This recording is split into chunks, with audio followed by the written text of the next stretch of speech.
Paz do Senhor, povo de Deus. Hoje nós vamos ter o estudo nesse formato. Perdão pelo barulho que vai acontecer de vez em quando. Nós vamos fechar os nossos olhos e orar ao Senhor. Senhor, meu Deus e meu Pai, muito obrigada, Senhor, pela oportunidade de estarmos aqui, aprendendo mais de Ti. Muito obrigada pelo Teu amor e pelo Teu cuidado. Abençoa a vida de cada um que vai ouvir esta gravação, Senhor. Toma minha vida em Tuas mãos, me usa apesar de mim, Senhor, pela Tua misericórdia. Que seja o Teu Espírito Santo e não a minha carne.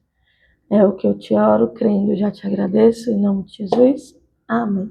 Queridos, nós vamos do versículo 24 do capítulo 1 até o versículo 5 do capítulo 2, que foi exatamente onde a gente parou, e a gente vai seguir as epígrafes, né? O título que tem, né, em cima de cada parte. E assim fica melhor a gente entender aonde Paulo quer chegar, né? Lembrando como é uma carta. Ele tinha um propósito, né? Ele tinha um ensinamento-chave.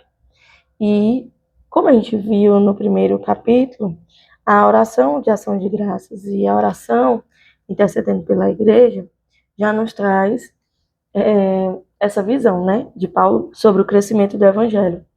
E nesse trecho que a gente vai ler agora, a gente vai ver que Paulo vai falar sobre o trabalho que ele exerce pela igreja, né? Então vamos lá para a leitura, certo?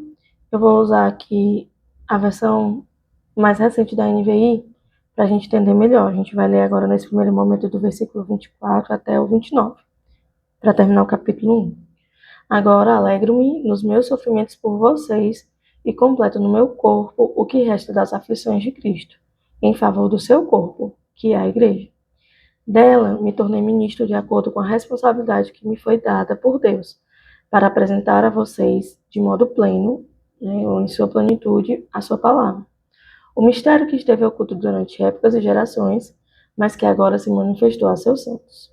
A estes, Deus quis fazer conhecida a gloriosa riqueza deste mistério entre os gentios, que é Cristo em vocês, a esperança da glória. Nós o proclamamos, advertindo e ensinando cada um com toda a sabedoria, para que apresentemos todo o homem perfeito em Cristo.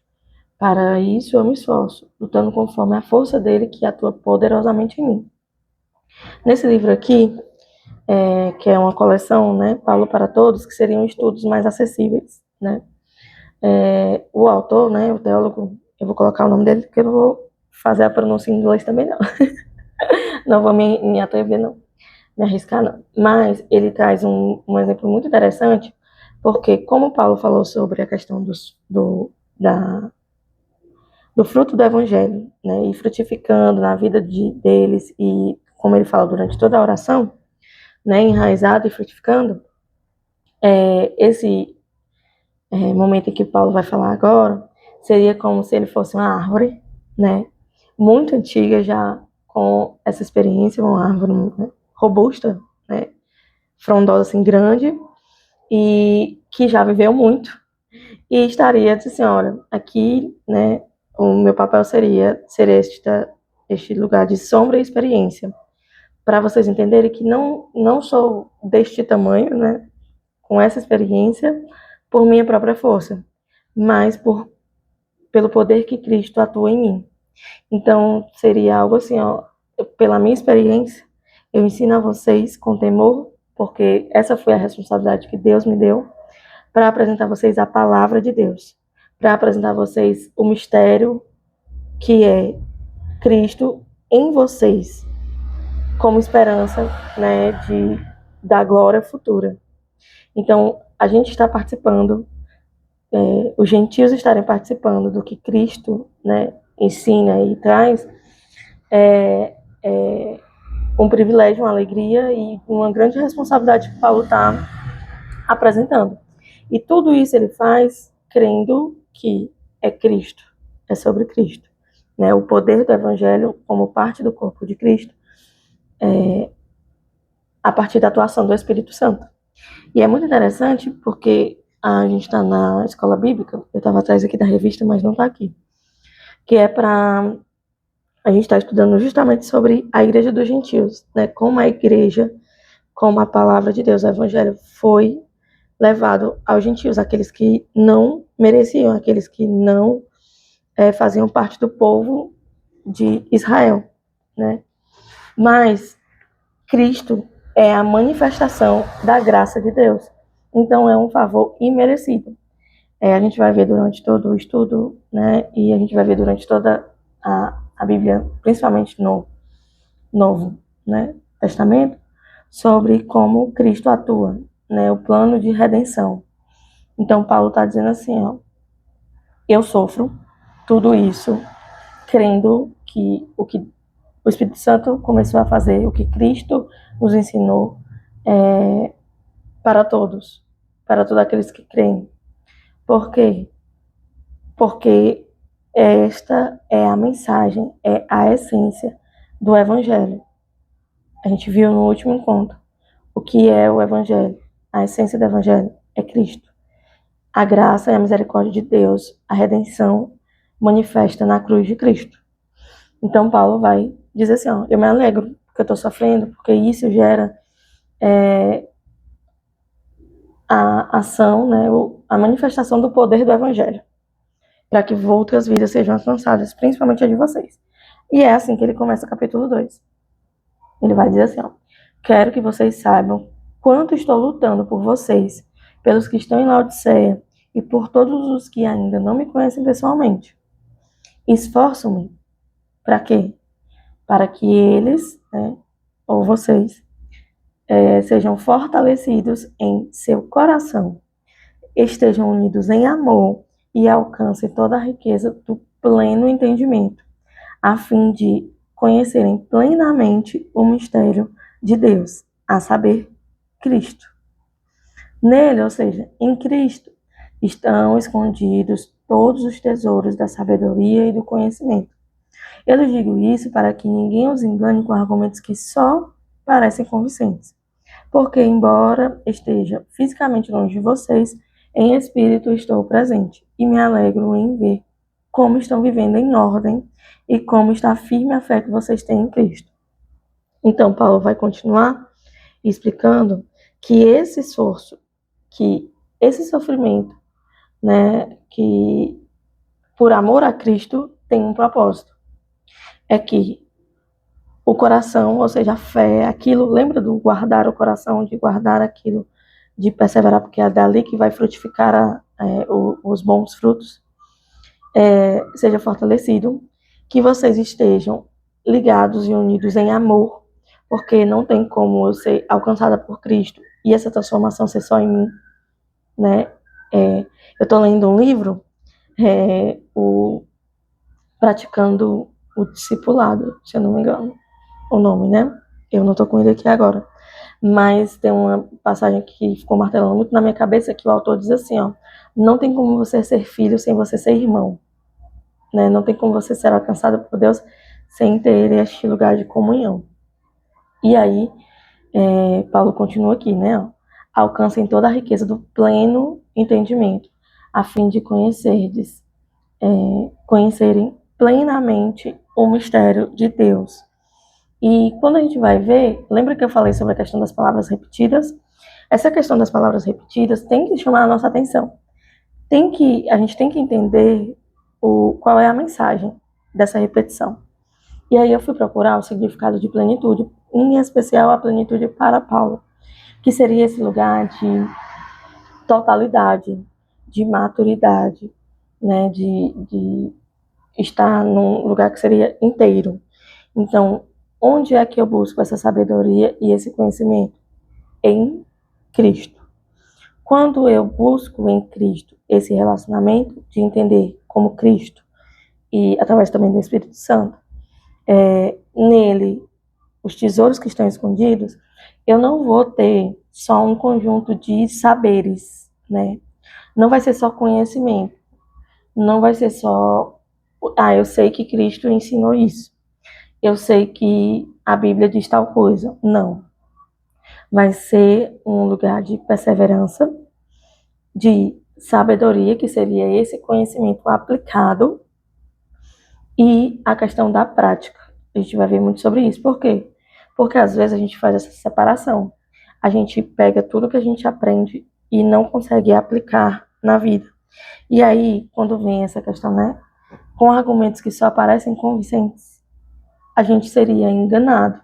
Então, Paulo está dizendo assim, ó, vocês precisam ver o todo. Vocês precisam buscar a Cristo e com muita perseverança e empenho, porque vão ter tesouros que estão escondidos de sabedoria e entendimento que estão escondidos em Cristo. E Cristo é uma pessoa. O Espírito Santo é outra pessoa. Então, por que eu estou enfatizando isso? Porque a gente precisa de um relacionamento. E a gente só tem um relacionamento quando a gente conhece. E quando eu conheço, eu busco saber o que agrada e o que desagrada. A gente viu isso no primeiro capítulo. E a gente vai ver um pouco mais sobre isso nessa parte, na parte seguinte. Que é o quê? Quando eu tenho um pleno conhecimento de Cristo, não vai ser qualquer argumento que vai me fazer achar que aquilo ali é bom ou ruim. Por quê? Porque eu tenho aquilo que Cristo ensina, o que a palavra diz, o que agrada a Deus. Eu vi até um vídeo sobre isso, assim, às vezes a gente fica agindo como se a gente não tivesse um manual, como se a gente não tivesse um amigo que ensinasse a gente a fazer as coisas certas. A gente fica agindo como se a Bíblia não ensinasse. Ah, não, mas eu quero tomar uma decisão